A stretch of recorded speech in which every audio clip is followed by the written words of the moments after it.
Good morning, good afternoon, folks, wherever you might be at what time of the day you might be watching or listening to this. This video has been facilitated by the interest of including some high-intensity exercises for augmenting the TIP program that I've come in contact with from a colleague.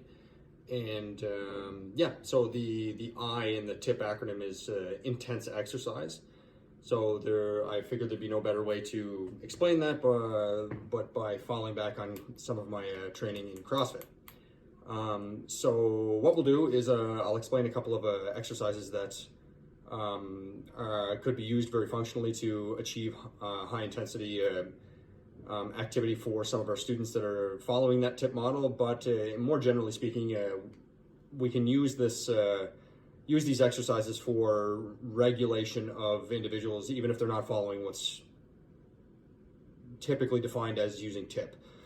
The role of intense exercise is very functional for regulation, production of positive hormones in your body, and obviously a slew of other well-researched benefits and successful interventions for children, adults, elderly, anybody that's essentially a human being.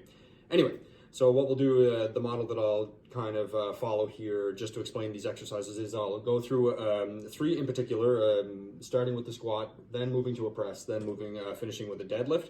And if we have a little bit more time, perhaps I'll try and explain how those could be woven together in order to achieve a positive stimulus in terms of appropriate intense exercise for students. Okay, so somewhat of a disclaimer before you get going in understanding what high intensity exercise is and its application towards some of our students.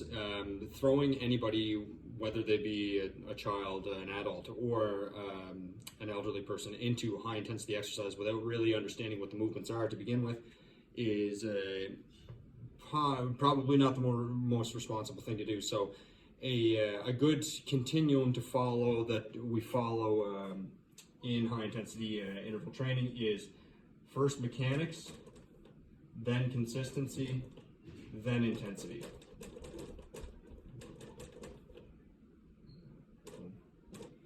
So if you follow this continuum with learning how to do these movements and then applying them in an intense manner, once you go down the continuum, and obviously it goes down this way, you'll get the most bang for your buck, or the student will get the most bang for their buck in terms of its application towards regulation. So very quickly, the mechanics is learning how to do a movement appropriately or mechanically sound. And then consistency is, can you repeat that over time? Can that be done multiple times for multiple sessions where it then becomes muscle memory? And then if that consistency is achieved, then we can move on to intensity, where we start to see its use in a program like TIP. So let's take a look at mechanics to begin with. So within each movement, the ones that we'll be looking at today is the squat, the press, and the deadlift. In each of those movements, there's poor movement and there's efficient movement, or effective movement. So in those movements, we're going to look at we'll look at maybe 2 or 3 different cues in order to make sure that it's being done well, and those are usually called the points of performance. So in mechanics, we call them points of performance. So within those points of performance, like I said, there's going to be 2 or 3 different cues that you can give to a student to make sure that they're doing things safely before they can move into it, doing it high intensity.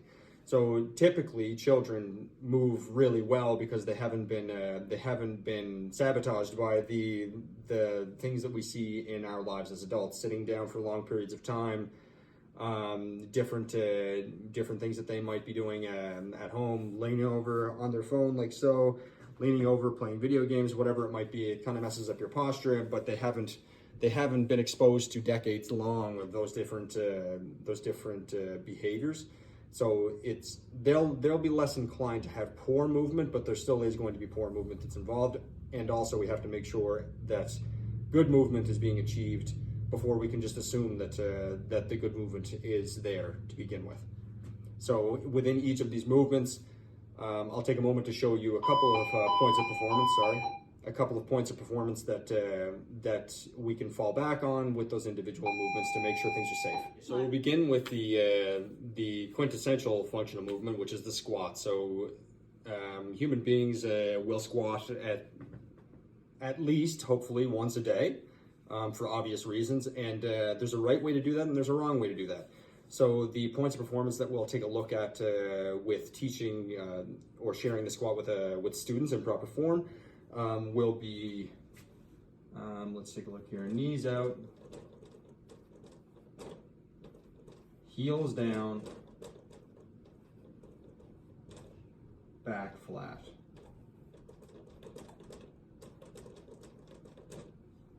And so what we'll do is we'll take a look at, with each of these points of performance, I'll do a separate video that will show both a bad representative of that point of performance and also a good one.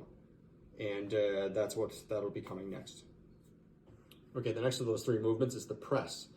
This is not pressing video game button. This is a press essentially to take something that's in your hands, whether it be super light or super heavy, and pressing it up over your head.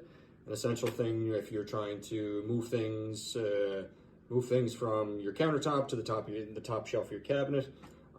Essential for if one of your friends is climbing up a jungle gym and they seem like they're falling, but you're at the bottom and you can press them up to try and get them up over there safely. So this is a movement that's found throughout our lives everywhere as a functional and essential movement. So there's going to be 2 points of performance for this one. The first one is going to be called in the middle, which will be explained obviously. And the second one is squeeze butt. Squeeze butt. Maybe not the most appropriate vocabulary, but it'll get the point across whenever we cover it in the other video. Okay, and finally, another essential movement that we've seen since human beings evolved hundreds of thousands of years ago is picking something up off the ground. So that's essentially called a deadlift when it comes to the fitness world. And there's a right way to do this and a wrong way to do this, obviously. And the points of performance for this one, the first one is actually going to be the same as the press, which is in the middle. So in the middle, again, in the middle. The second one is going to be shoulders back.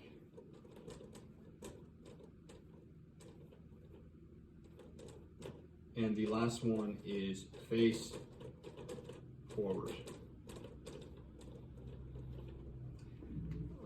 So I'll be excited to share the context with all of these points of performance with those 3 movements. And again, if we have the time, or maybe in an alternate time, we'll incorporate how those can be mixed together once those mechanics are achieved, and then the consistency is then brought in, and then the intensity. The intensity becomes more adaptive if we have the ability to mix these different movements around. If you have a squat, a press, and a deadlift all mixed together, and you can do them functionally and do them very well and consistently, then the intensity and the stimulus then becomes differentiated, where we can add together different time frames, different combinations and frequency of those movements, and that's where all the juicy stuff comes into play with hormones and mood and regulation and all those different types of positive outcomes. We'll see the points of performance with those 3 movements, maybe in a different location here, and we'll go from there.